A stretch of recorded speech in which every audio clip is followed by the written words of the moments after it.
Có tin vui rồi anh em ơi.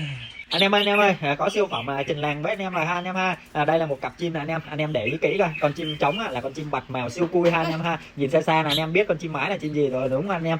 Chim đại bàng ha, đầu trắng đuôi trắng nè. Thì cái sản phẩm này ra được kết quả là ba con ha anh em ha. Một chú đầu trắng và hai chú bạch ha anh em ha. Quả này là mình trúng to rồi anh em ơi. Hai chú chim bạch ra màu siêu cui và chú chim đại bàng màu siêu cui nữa, thì gọi là đẳng cấp luôn nha anh em nha. Rồi anh em yêu quý dòng chim này cho mình một like, một lượt chia sẻ, một tim ủng hộ mình nha. Bye bye.